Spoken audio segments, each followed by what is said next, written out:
Hello and welcome to another edition of Jamaica Magazine. I am Adrian Atkinson and I'll be your guide on today's journey. We have an informative and engaging program lined up just for you. After a hurricane, protecting your health through what you eat is just as important as repairing homes and infrastructure. So, whether it's canned, bagged, or boxed, once food has been contaminated or damaged after a hurricane, throw it out. If there has been a power outage for 4 hours or more and the refrigerator door remained closed, throw out all perishable foods. This includes meat, chicken, fish, eggs, milk and dairy products, cooked leftovers, cut fruits and vegetables. Even if the food looks or smells safe, harmful bacteria may already be growing. If flood water touches your canned or packaged foods, throw it out. Never use food from containers that are bulging, leaking, badly dented or rusted. These may be unsafe to consume. Remember, eating spoiled or contaminated food can lead to serious illnesses, including food poisoning, vomiting, and diarrhea. Keep your family safe by checking food carefully, using safe water, and maintaining proper hygiene during cleanup. Make safety your priority. If you are unsure whether food is safe to eat, throw it out.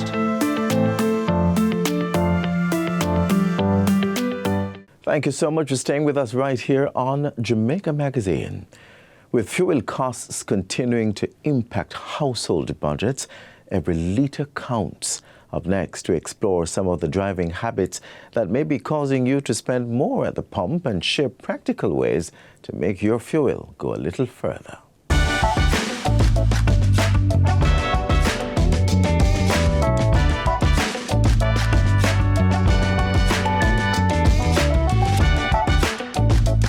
You fill up, watch the numbers climb, and still wonder, how this finished so fast? We know the big reasons: global oil prices, exchange rates, things outside your control. But what if some of that fuel loss is happening right behind the wheel? Not because you have to use it, but because of how you drive. Generally, aggressive driving is one way that people burn more fuel. So if you want to get from point A to point B quicker, the vehicle is going to use more fuel. In fact, you end up wasting energy two ways. When you call for more power and the vehicle uses more fuel to give you that additional power, that's one way.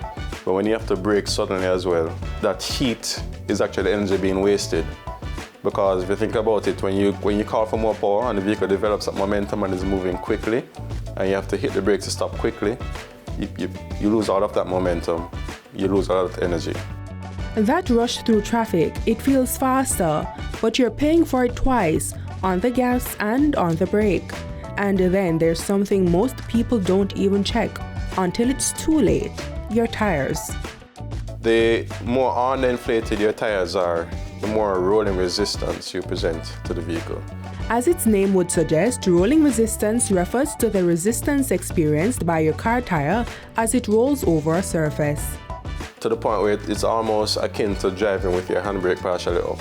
So you're creating this resistance to moving forward, and your vehicle, or you are going to compensate by delivering more power to the vehicle, hence consuming more fuel. Be honest, how many times have you started the car and run back inside real quick? Phone charger, lunch, one last check. Meanwhile, your engine is working and your fuel is going. It takes energy to keep that engine spinning because, again, it's resistance to keep crankshaft spinning and all the different components spinning while the engine is idling requires energy. So you're still using fuel just when you're idling. And then, traffic. Not moving, but still burning. You're mostly idling in traffic, or definitely you're not moving as quickly as you'd want to move. So you do end up consuming more fuel than you'd want to when you're in traffic. Whether it be bad roads or congestion natural congestion for early morning traffic or evening traffic, or whether you're diverted to a congested road because another road is blocked. All of these things compound to more fuel usage. Let's be real, this heat, driving without AC isn't always an option. Using your AC does consume more fuel because your AC uses a compressor, and the compressor has to be powered by something. In this case, the compressor for the AC is powered by the engine. So you end up using more gas and more fuel to run your air conditioning unit in your car. It's not significant though, but it does result in more fuel consumption. Now check your trunk. Not what you just put in there, what's been living in there for months. Basic physics, right? If you're carrying more load, more weight, more energy is required. So you need to really think about loading your vehicle, keeping your vehicle consistently loaded. I know there's some people that have something constantly in the trunk that's heavy or constantly in the back seat, but every kilogram of weight that you add to the vehicle results in more fuel being consumed. So, if small habits can drain your tank, then small changes can stretch it. Skipping service might save money today, but it costs you every time you drive. Keep your vehicle maintained as well. That's also another important thing. Keep the engine maintained. If your mechanic tells you every 5,000 kilometers or whatever time period, ensure that you do those regular checks with your mechanic to ensure that the engine is performing in tip-top shape, and the transmission as well. And don't wait until a tire look low. By then, you're already losing fuel. Some vehicles will give you a warning.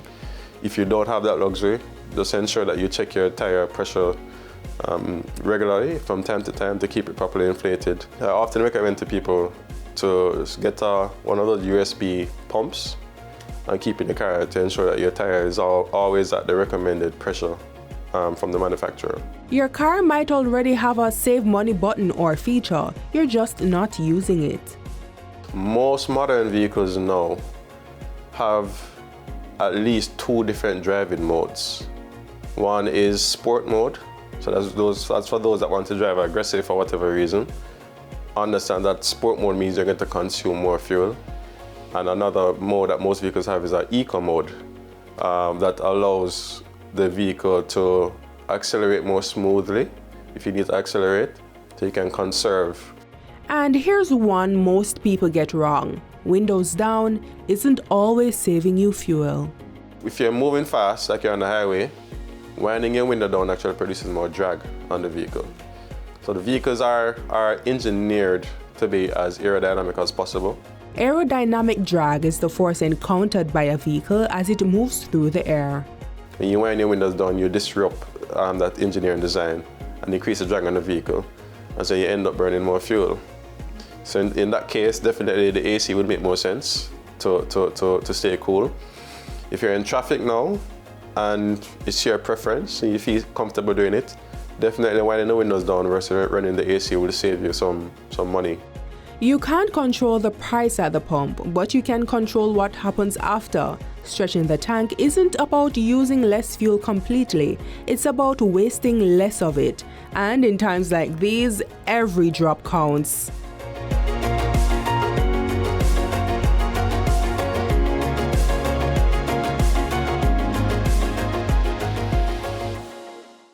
In light of increasing natural disasters, it's crucial to be prepared. Part of that preparation involves safeguarding your vital documents. This can save you from added stress and complications. Here are some essential tips to ensure your documents are protected.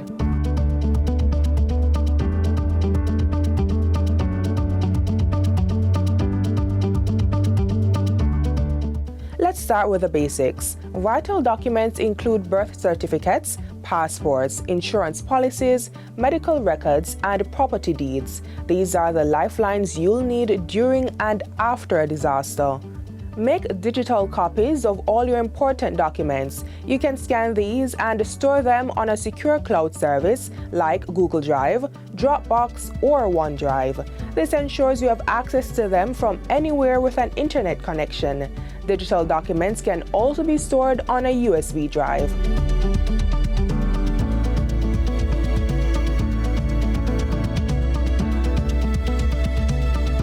Store physical copies of your documents in a waterproof and fireproof safe or cabinet. These are designed to withstand extreme conditions and can be a lifesaver. Place the safe or cabinet in an easily accessible location, but not where it could be easily found by intruders.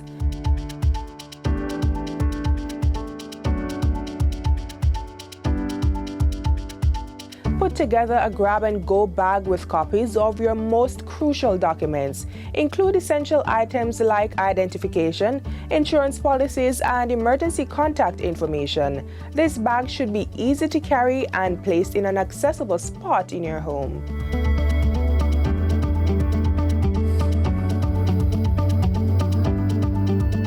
Lastly, keep your information updated. Regularly review and update your emergency contact list and ensure all documents are current. By taking these steps, you can ensure that your vital documents are protected, giving you one less thing to worry about during a disaster. Remember, being prepared can make all the difference. Stay safe and stay informed.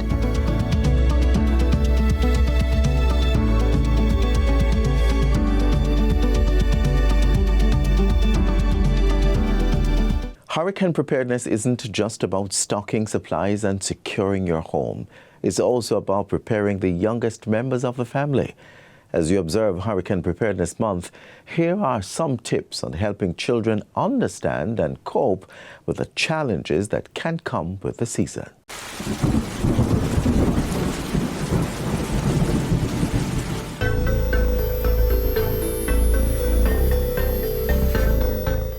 What am I? Cat! Yes, okay, it's my turn, it's my turn. What am I? Food? Is it a fruit? Apple? Your turn.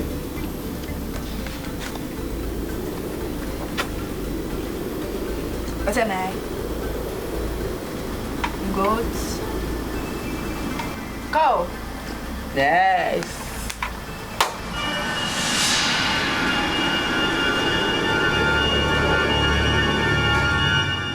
Hey guys, it seems like a hurricane is coming. What are we going to do? We need to be prepared. What are we going to do? Don't worry, Lisa. We got this covered. We got this covered, Lisa. Don't worry. What are we going to do? Everything will be okay. Lisa, we got this covered. Don't worry. Everything Don't will be worry. okay. All All right? preparation, Okay, please. Joshua? Okay. We are in the hurricane season, and it's important to be prepared for anything that can happen. A big part of that is having conversations with your children about the hurricane season and what to expect. Counseling psychologist Jody Lee is here to walk us through the process. We start with the definition of what the hurricane is. Then you go into what are some of the features of a hurricane, what are some of the things that you might experience during a hurricane. So flooding, depending on where you are, consistent rain, heavy downpours, lightning, thunder, and you get from them how they would feel about those things. Try to reassure them that we are handling the situation, and so by handling it means we have a family safety plan. So having a family safety plan would look like knowing the extent of preparation you need to do. So if you need to fix some things on your house, or if we need to get materials to batten down windows, check that roofs are okay, not leaking, find a particular area in the house that would be a safe zone.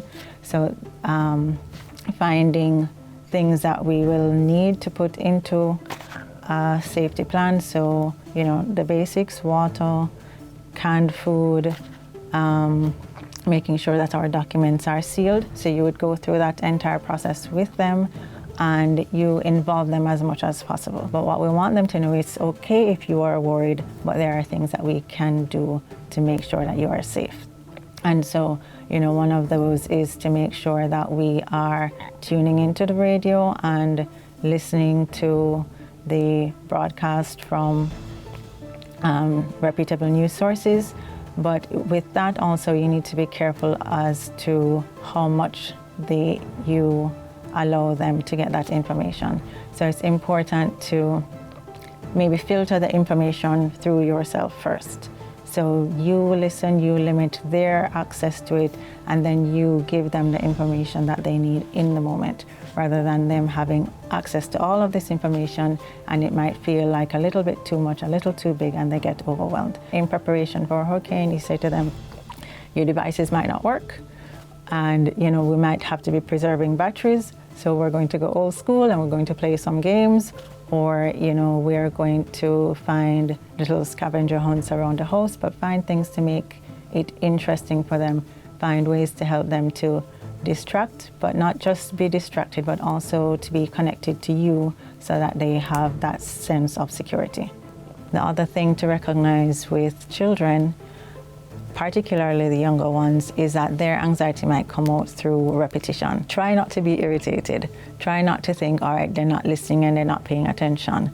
This is them trying to get security for themselves. This is them trying to make sure that the answer doesn't change, so that means things are going to be okay.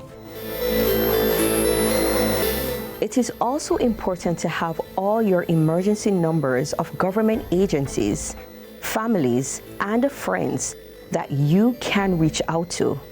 It's best to place these at a position where the entire family is able to see them, or have the numbers on speed dial so you can make contact easily.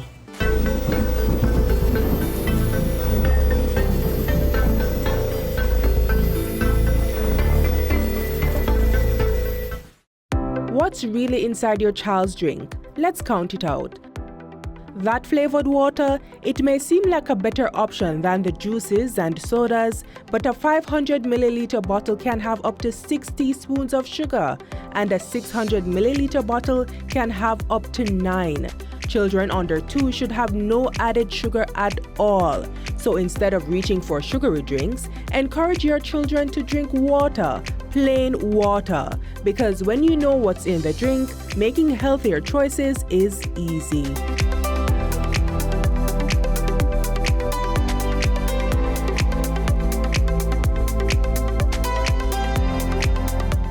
The hurricane season often brings increased rainfall, and with that comes ideal breeding conditions for mosquitoes.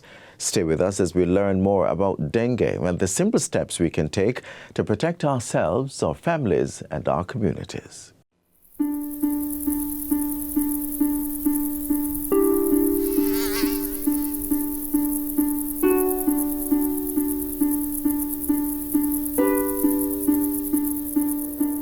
Dengue fever is a vector-borne disease carried by the Aedes aegypti mosquito. It is caused by the flavivirus and occurs in either a mild or severe form in tropical and subtropical areas of the world. Globally, 50 to 100 million cases of dengue are seen yearly. Dengue is transmitted to humans by the bite of the infected female mosquito. Symptoms typically begin 3 to 14 days after someone gets infected with the virus. Symptoms can last from 2 to 7 days. Over 70% of persons who contract the disease usually experience mild symptoms. Persons affected by the mild form of the disease may experience fever of 40 degrees Celsius or higher, headache, muscle pain, and bone and joint pain. Some people may also experience nausea, pain behind the eyes, swollen glands, vomiting, sore throat, rash, and diarrhea. To be on the safe side and put speculations aside, persons who start experiencing symptoms are advised to visit their health facility or doctor for medical advice and treatment. If indeed you have dengue, do not self-medicate with treatments that can worsen your illness or cause bleeding. So be sure to have a discussion about dengue with your doctor. The drugs you should not take while experiencing dengue have been known to cause and/or worsen bleeding and increase the severity of the disease. Besides the mild form of dengue, persons can also experience a more severe form called dengue hemorrhagic fever, which is a rare complication of the illness that can lead to death. Usually the fever that comes with dengue lasts for about 5 days, and it is usually when the fever is going away that persons tend to worsen. Warning signs include persons not eating, experiencing persistent vomiting, lethargy, restlessness, shortness of breath, pain in the abdomen, or tenderness in the abdomen. Persons should also look out for signs of bleeding. Those signs of bleeding can include bleeding from the gums, bleeding in the urine, it can be bleeding in the stool. Usually though, when you start getting bleeding in the stool, in the urine and stuff, you have reached a severe point. It is important to note that a case of severe dengue can occur without symptoms of bleeding. Also, in a case of severe dengue, there may be difficulty in maintaining hemodynamics, in which a person's blood pressure tends to drop suddenly and circulation to vital organs is affected. With dengue, fluid tends to seep from the blood vessels to the outside of the vessels, meaning that there is decreased blood flow to vital organs. And that is why you get the symptoms of lethargy and restlessness and pain in the abdomen. What those signs are signs of decreased perfusion to the brain. It means that enough fluid is not going to the brain because persons are dehydrated. Okay? The dehydration and the signs of dehydration are very important to treat. Persons are warned to not wait for these signs and instead go to the doctor or hospital early. People with chronic illnesses such as sickle cell are at a greater risk of experiencing severe dengue. These individuals must use precaution when taking their medications. If you have a chronic illness that you may be taking medications for and you think that there may be some interference with dengue, you must speak to your doctor to decide whether or not you should continue to take these medications. In order to effectively combat and limit the spread of dengue and other mosquito-transmitted illnesses, persons must eliminate mosquito breeding sites in their surroundings. Breeding sites include old tires, laundry tanks, dish drainers, covered tanks or cisterns, drums and barrels, discarded buckets and containers. Other sources are pet dishes, construction blocks, bottles, discarded tin cans, tree holes and bamboo, bottle pieces on top of walls, old shoes and flower pots. Mosquitoes can also breed in discarded toys, roof guttering, bromeliad plants, garden containers and tools, brick holes and unmaintained wading or swimming pools. Where water is stored for use, the containers must be properly covered and sealed against mosquito entry. The use of mosquito repellents containing DEET and long-sleeved clothing are also recommended for personal protection. For more information, please contact the Ministry of Health, 10 to 16 Grenada Way, Kingston 5. Call them at 876-633-8172, 876-633-7771. Information is on the web at moh.gov.jm and contact can be made by email pr@moh.gov.jm or on social media.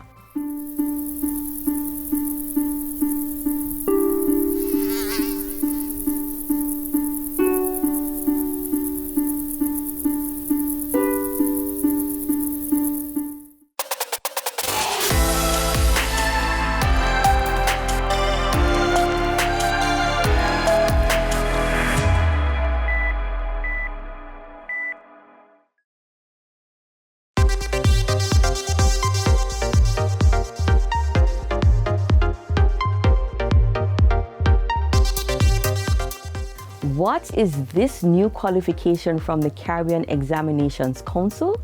A bold leap into the future of Caribbean education is the Caribbean Targeted Education Certificate, or CTEC.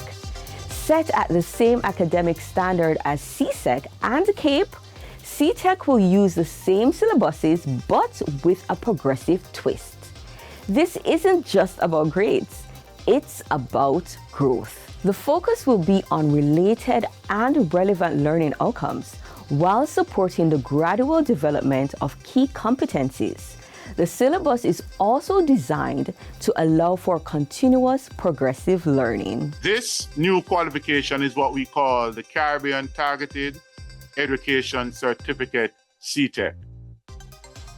This CTEC, along with the suite of credentials that we offer, will be our micro-credential and will be awarded to students who successfully achieve a module. Each subject is broken into modules.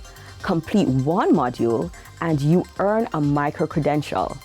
stack them and you work your way up to full qualifications like CTEC, CAPE, and even an associate degree, part of a broader credential pathway designed for flexibility and lifelong learning. There is continuity from the micro-credential to the intermediate to the macro, and students will have several opportunities to achieve that pathway. CTEC takes two main approaches, subject-based and skills-based. Whether you're working toward traditional subjects or mastering real-life scenarios, each path is tailored to match a student's goals and context. So a lot more flexibility will be available to students in achieving and demonstrating the level of competencies acquired. The pilot will start first with both English and mathematics, and the modularization of English and mathematics will be done across 3 modules, and each module will be assessed independently, and the combination of those 3 modules will provide for the award of the full certification. For example, in mathematics, CTEC Award Module 1 will be achieved by a student at any point throughout their study. 2, 3, and all of that come together to give you the full CTEC mathematics qualification. If students have to leave school, they can pick up where they left off. No need to start over. For example, if they completed Module 1, they could return later to complete Modules 2 and 3 to earn the full CTEC certification. All of this will add a lot of flexibility because a student studying engineering can now take a module in the business subject, let's say in entrepreneurship, because he's interested in starting his own business after completing the program. So a lot of flexibility will be achieved through this. The pilot phase of the CTEC certification project is scheduled to begin in September, with the first certificates set to be issued in 2026.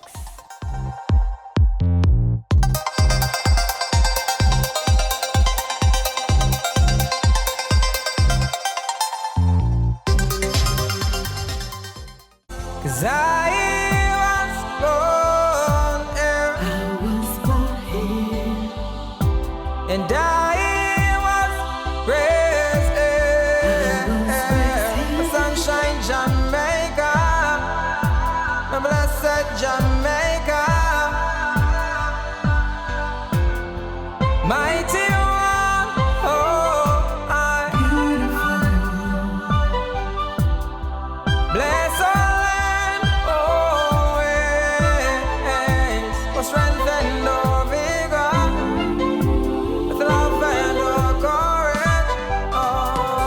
So let's remind ourselves and tell the world, hello, hello,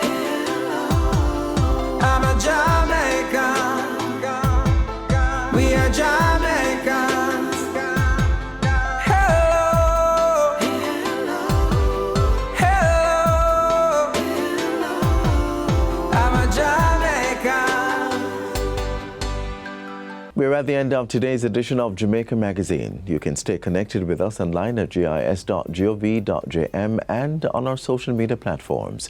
On behalf of the entire production team, I'm Adrian Atkinson. Thank you so much for watching and have yourselves a great weekend.